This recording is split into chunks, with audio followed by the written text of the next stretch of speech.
If you're over 50, you've probably heard some version of this lie. Your best years are behind you. You feel it when they ound your guys at work. Stop asking your opinion. You hear it in your doctor's tone when he starts talking more about managing decline. Then building strength, you see it when the women who once looked your way walk past without a glance, and it pisses you off, but yow swallow. It's like you're supposed to here's the truth, you are not done. You're here's the truth, just finally dangerous. Because for thy first time in your life, you've got thy experience, the lessons, the scars, thine sight. And most of all, you've run out of time to waste. This isn't a motivational speech, it's a call to arms, not to fight the world, but to claim your final form, because while the world worships youth, Stoicism teaches something deeper. The older you get, the more unshakable you must become. So let's talk about what that looks like. In action, not theory, not philosophy, in robes. Real-life wisdom for men who refuse to go quietly. Let's begin when the power of stillness. Why older men hold the real leverage young men run toward everything: money, women validation, fast cars, louder vases, social media likes. It's chaos disguised as ambition. But an older man, he learns third off stillness. Stillness is not passivity, it's controlled power. It's knowing that 90% of what most people chase doesn't matter. The other 10% can't be bought. When you're still, you stop leaking energy at trying to fix everyone, impress strangers. Be like to move from reaction to presence. Ever watch an older lion enthralled?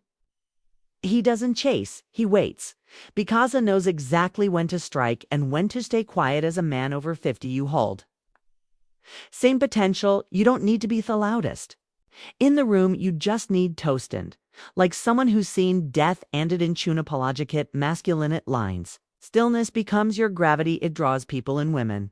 Respect power because people sense something deeper in you, a man who survived himself. Unapologetic masculinity, let the world call it intimidating. There comes a point in every man's life when he either shrinks to fit the modern world, or he becomes a mountain people learn to walk around. You don't owe softness to anyone. You don't owe political correctness to people who haven't lived a day of your life. Culture wants older men to apologize for being masculine, for buying direct, for having standards, for not bending to every emotional wave. Buddha, softening world. Guess what? You're unapologetic. Energy, your too much presence is exactly what a softening world needs. You don't have to shout, you don't have to argue. You just have to exist without folding. Start taking up space again. Sit with your legs wide, speak slowly and clearly, hold eye contact. Until the other person breaks. You're not mean, you're not toxic. You're a masculine, and that is rare now, which means it's valuable. Don't bury your nature to make others feel safe. Stand tall. They'll lead. Just 3. Reclaiming discipline or acting. Discipline how. The second half becomes your prime. They say men peak in their 30s. That's fouls. Most men peak whenever they master themselves. Your 60s can be your prime, but only if you return to discipline. Discipline isn't about military routines, it's about dignity. Wake up and move your body. Eat like your future depends on it, because it does. Stop outsourcing your mental clarity.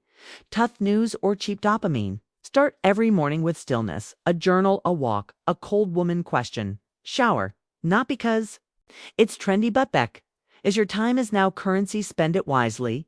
You want vitality back, train your body again. You want clarity. Stop consuming trash content and start building your cathedral of thought.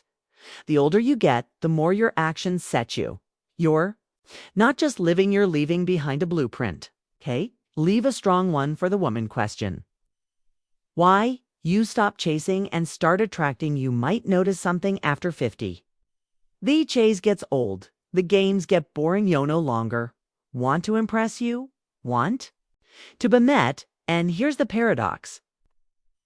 The moment you stop chasing women is the moment you start attracting them. Not the flaky kin, not the ones who want status or sugar daddies, but the rare woman who sees your quiet power and leans in. This only happens when you stop living on the outside. Women are drawn to self-contained men. Men who don't need their approval. Men who are whole, so stop trying to be younger. Stop dressing like your 25 own. The gray where the wisdom speak, from the chest, not the throat theirs.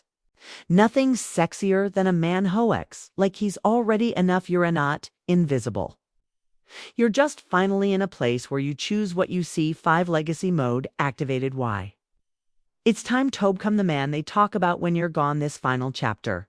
It's not the gossip end, it's the moment where everything counts. The conversations you have the way you treat the young men around youth. Sample you set when you think nobody's watching. Most men live to be remembered by a paycheck, a title, or a car.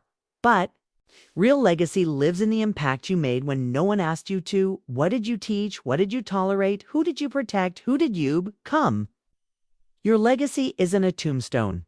It's how people change because they knew you, so start living as the man. They'll quote at your funeral, be the one whose name gets brought up when younger men ask, who showed you how to be a man? Let the answer be you. You're not past your prime, you are in the age of power where your calm cuts deeper than cows wear. Your presence is heavier than any flex, but only if you reclaim it. If you'll feel this in your bones, if this video reminded you of the strength you forgo to. Had type, I'm not done in the comments. Let's light a fire under the older generation of men because we don't need more noise, we need men who walk with purpose, speak with weight, and live with legacy. Subscribe if you're done buying take down to, and remember this agit doesn't weaken you, it sharpens you.